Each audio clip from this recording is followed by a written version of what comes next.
Ku beri nama pedang ini Naga Puspa. Selamatkan dia. Jangan sampai jatuh ke tangan pendekar berwatak jahat.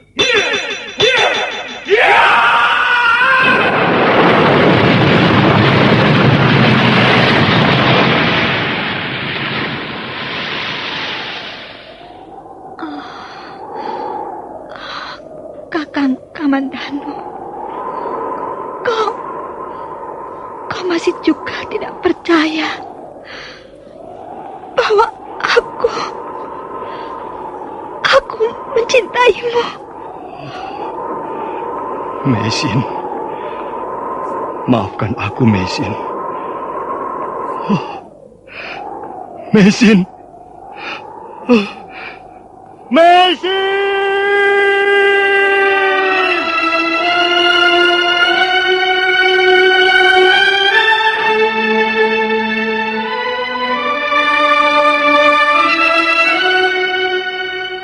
Tutur Tinula.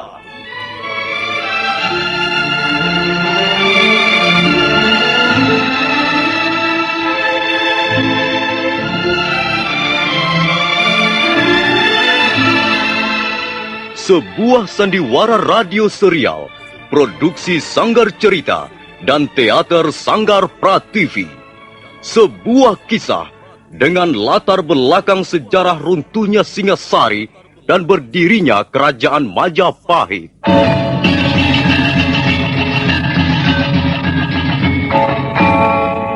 Sandiwara ini didukung oleh pemain-pemain radio yang sudah ternama.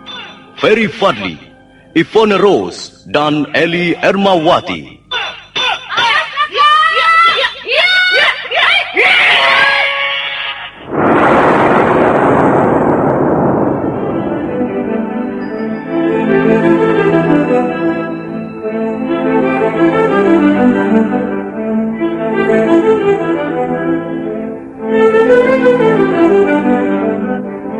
Cerita ini ditulis dan disusun oleh S. Tijab. Teknik dan montase dikerjakan oleh M. Pranoto dan Edwin Sutandi. Sutradara Bambang S. Kali ini mengetengahkan episode kedua dengan judul Kisah dari Seberang Lautan.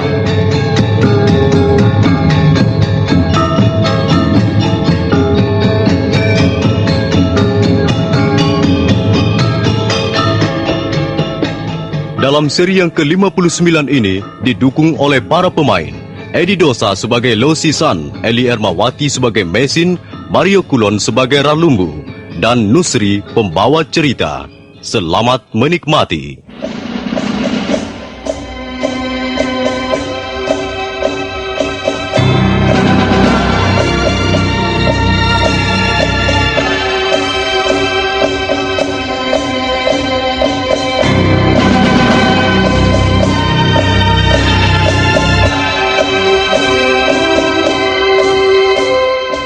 Malamnya mereka tidur di hutan setelah tidak berhasil membuntuti gadis aneh.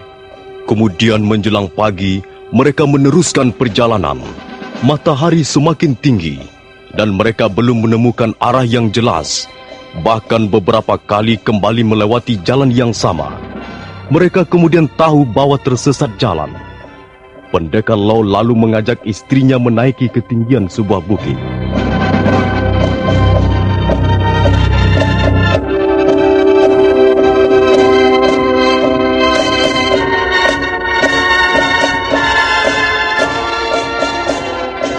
Ketika mereka tengah mengamati suasana yang terhampar di bawah bukit, mendadak ada serombongan orang berkuda melintas. Hai, rupanya ada jalan yang hidup di bawah bukit itu loh. Mungkin jalan di bawah itu menuju ke suatu tempat yang penting. Mari kita lihat. Siapa tahu jalan di bawah itu dapat menunjukkan pada kita arah ke Kulauan. Baru saja pendekar Lau dan Mesin akan melangkah ke arah kudanya, ketika tiba-tiba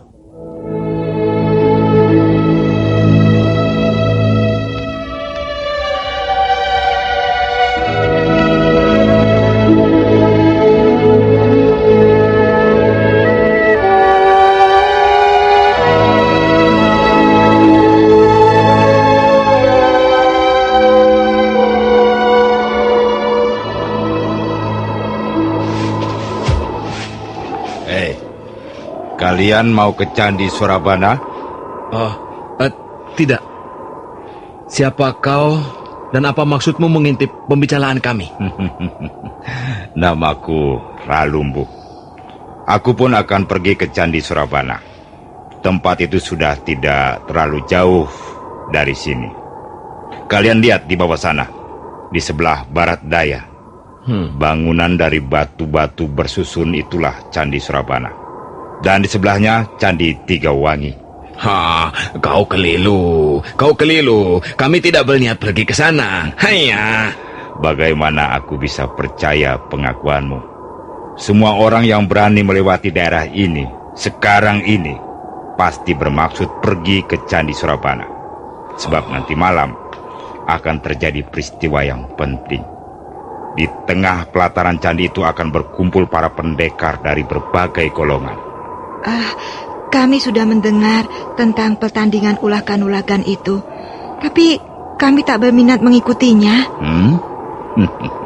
Kalian pasti orang yang berasal dari pesisir timur Java. Aku pernah melihat perkampungan kalian di sepanjang pantai. Kalian mau apa datang ke daerah pedalaman ini?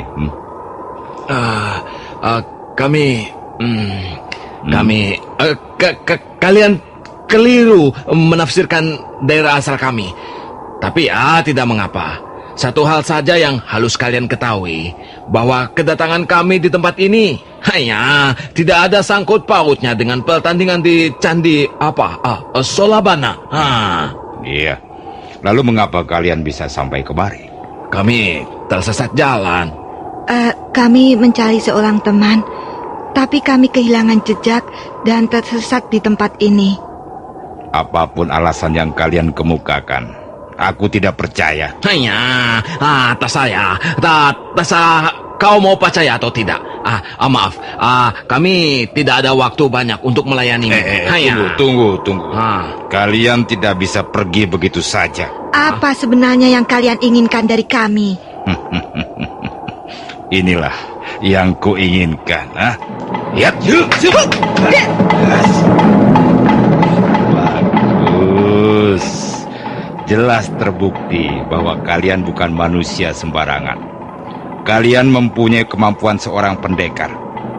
Nah, apa yang akan dilakukan oleh seorang pendekar di tempat ini kalau bukan untuk ikut pertandingan di Candi Surabana malam nanti? Kalian tidak usah menyembunyikan maksud kalian yang sebenarnya.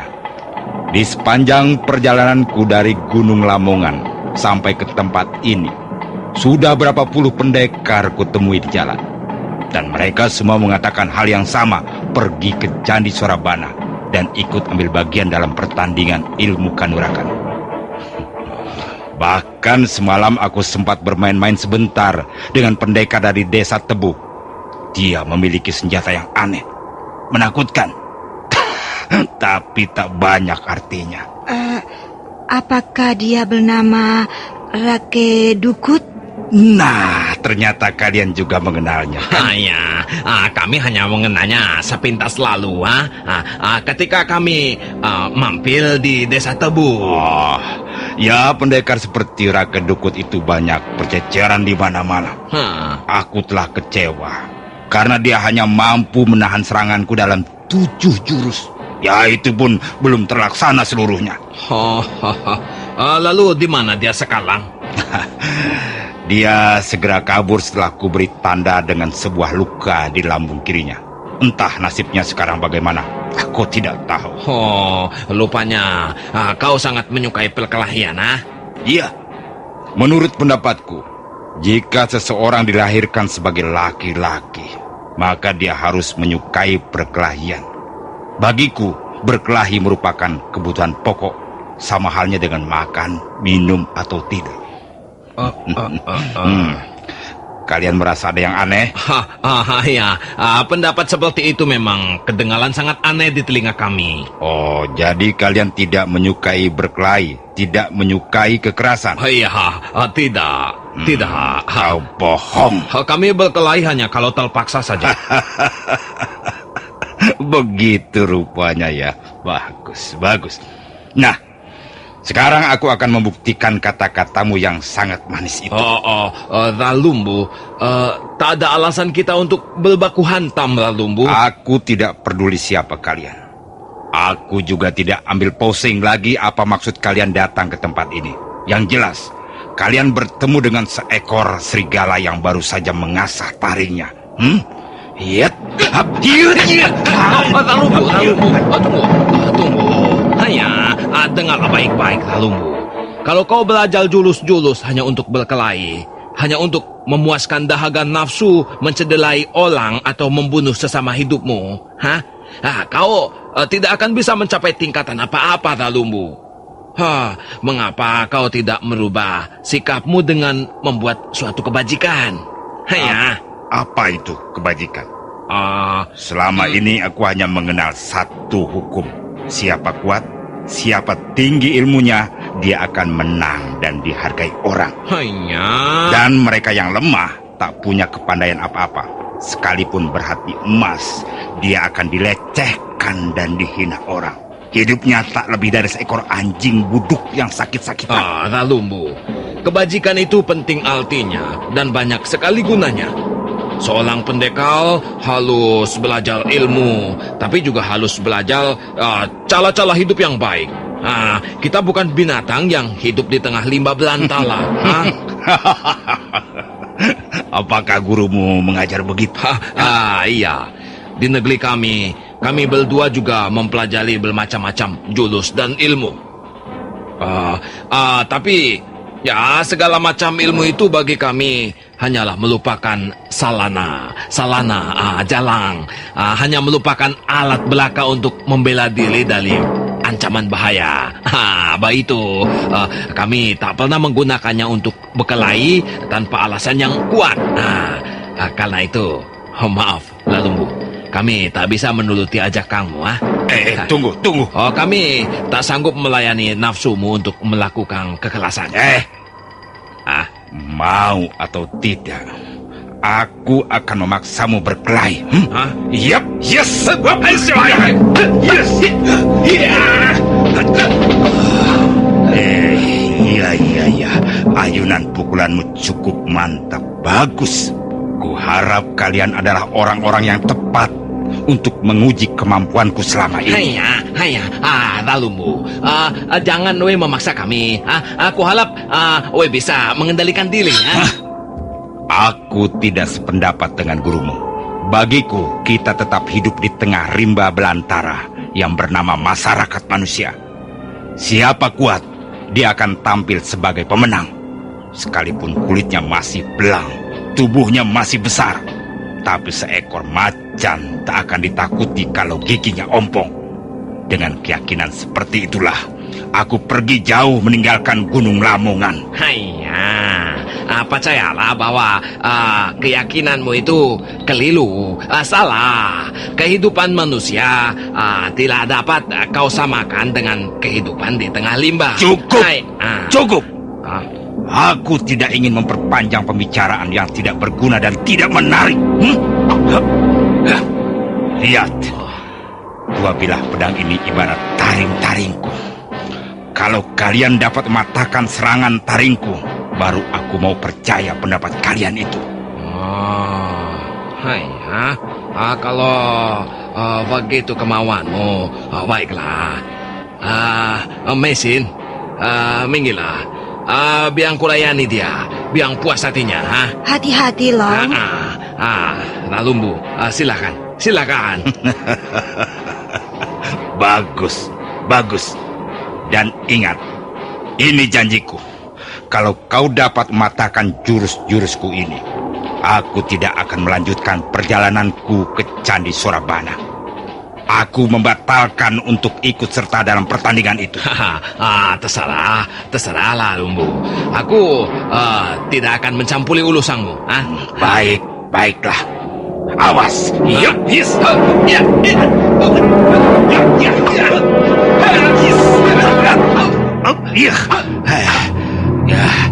Kecepatan gerakmu patut mendapat acungan jempol. Tapi aku baru saja mulai. Sekarang lihatlah jurus-jurusku berikutnya. Yut.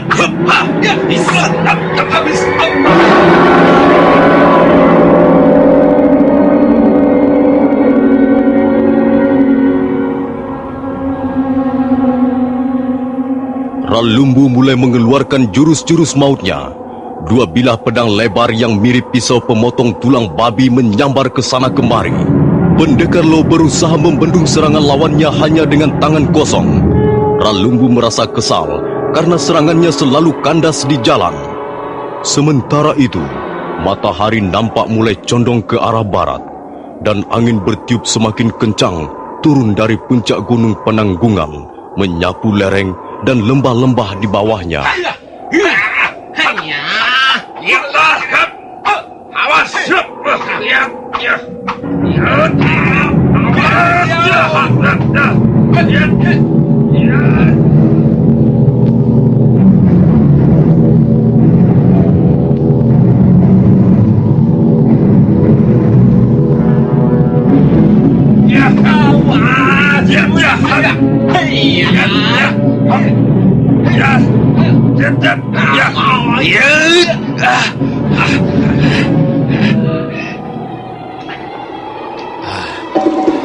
Kau benar-benar pendekar yang tangguh. Apakah sudah kau keluarkan semua jurus-jurusmu, Ralumbu? Tinggal 3 jurus lagi yang aku miliki. Dan aku sudah menghabiskan 4 bulan waktuku untuk matangkan 3 jurus ini. Nah, kalau kau dapat matangkan 3 jurusku yang amat berharga ini, aku akan menepati janjiku. Bersiaplah. Pendekar dari Gunung Lamongan itu memasang kuda-kudanya. Matanya menatap tajam ke depan, nafasnya turun naik. Pendekar Lo tahu bahwa lawannya kali ini akan mengerahkan tenaga dalamnya. Karena itu, dia semakin berhati-hati.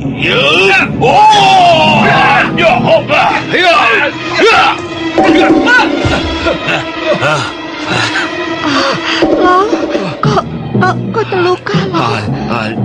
Tidak apa-apa. Hanya luka kecil. Aku agak terkejut menghadapi jurusnya yang begitu sama sekali lain dengan sebelumnya. Jurus orang itu berbahaya sekali, Lo. Iya, jurusnya memang sangat berbahaya. Jurus yang sengaja dilacik untuk membunuh lawan-lawannya. Orang ini memang buas sekali. Jauh lebih buas dibandingkan Madangkungan ataupun Pakeling. Lo, demi keselamatanmu, kau harus menggunakan pedang itu, Lo. Iya, Mesin. Aku tak mempunyai pilihan lain. Lagi-lagi, Ngai harus mengeluarkan pedang naga puspa. Bagaimana? Aku tidak bisa melanjutkan jurus berikutnya kalau kau menempel terus pada wanita itu. Mesin, minggirlah. Jangan khawatir. Minggirlah. Hati-hati, Lo. Iya. Hei! Aku masih mempunyai 2 jurus lagi. Kalau kau tidak hati-hati, kau bisa menjadi korban jurus andalanku ini. Kau akan menjadi orang yang ke-12 yang terpaksa menemui ajalnya di tangan Ralumbu. Pendekar Lo tidak menyaut apa-apa. Dia hanya memperbaiki letak kuda-kudanya, kemudian tangan kanannya meraba gagang naga puspa.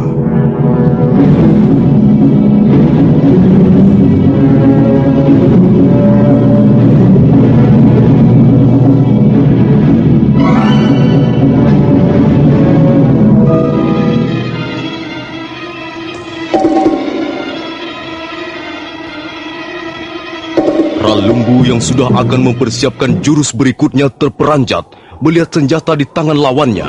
Untuk sesaat, dia menjadi seperti orang linglung. Oh, senjata apa yang dipakai orang itu? Bentuknya aneh sekali. Seperti penjelmaan Dewa Shiva yang turun ke muka bumi untuk menumpas kejahatan. Belum pernah kulihat senjata seperti itu sebelumnya. Gagangnya seperti memancarkan api yang bernyala-nyala. Ayo, Ralumbu. Mengapa belum juga menyelang? Ayo. Rupanya kau Rupanya kau mempunyai simpanan senjata juga. Bukankah ini lebih adil? Kau menggunakan senjata dan aku pun akan menghadapi julus-julus pedangmu dengan senjata pula. Iya, baik. Aku akan melihat bagaimana kau memainkan senjatamu yang aneh itu. Ayo.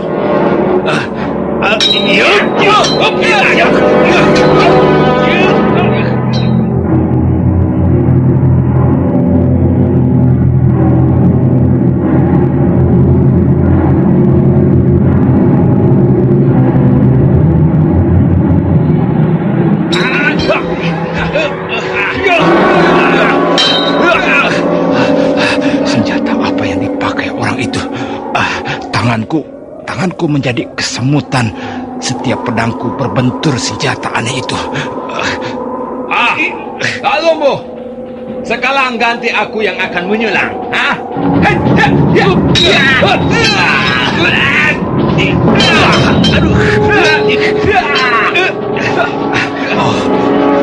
Mengerikan sekali senjata itu. Aku seperti mendengar suara petir menyambar pohon. Kalau sampai terkena sambaran pedang aneh itu, tubuhku bisa lumat hancur. Lalu, kukira kau tidak akan menuluskan pertarungan lagi. Iya. Butuh kan? Kau benar. Dan aku akan menepati janjiku. Kalau kau mau ke Candi Solabana, pergi. Kehadiranku di tempat ini tak ada hubungannya dengan pertandingan itu. Oh, tidak. Aku akan memegang janjiku. Aku tidak akan datang ke Candi Surabana. Lalu, Owe mau ke mana? Ya, aku akan merenungkan kata-kata gurumu itu. Selama ini, aku hanya hidup untuk berkelahi, untuk menang, untuk ilmu, untuk berkelahi lagi dan menang lagi, dan seterusnya. Aku menjadi ragu-ragu bahwa cara hidup seperti itu adalah yang paling benar, paling baik. Nah, selamat tinggal.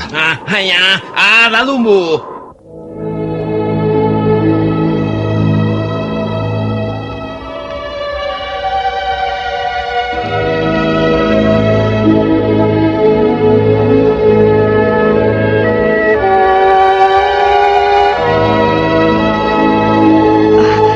Bagaimana loh?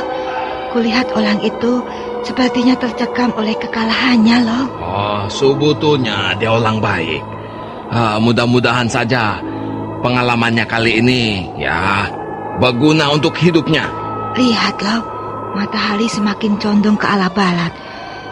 Sebentar lagi malam tiba loh. Belum tahu kita mau ke mana ini. Bagaimana kalau kita melihat ke Candi Solabana? Itu terlalu berbahaya, Mesin. Aku ingin melihat apa yang akan terjadi di pelataran candi itu. Tepat di bulan purnama. Di pelataran sebuah bangunan kuno loh. Sementara banyak pendekar dari berbagai golongan bertemu dan berlaga. Tentulah suatu pemandangan yang sangat mengesankan.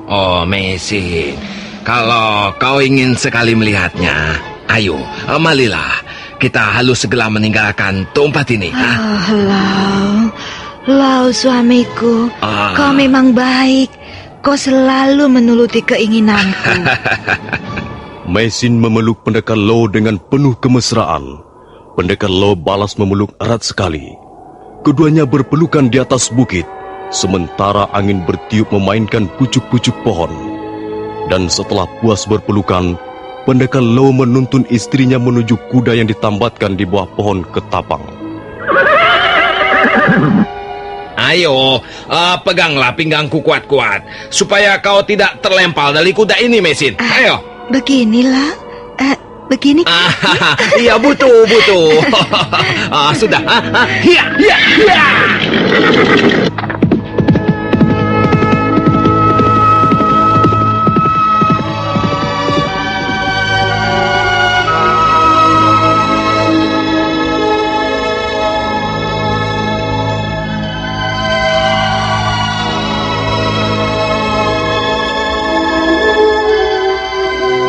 kuda yang mereka tunggangi segera meluncur dari puncak bukit. Kuda yang lincah itu terus berlari bagaikan melayang di atas rumput-rumput hijau. Nah, para pendengar sekalian, bagaimana kisah selanjutnya? Apa yang akan terjadi di Candi Surabana pada malam bulan purnama nanti? Silakan menunggu episode berikutnya. Sampai jumpa.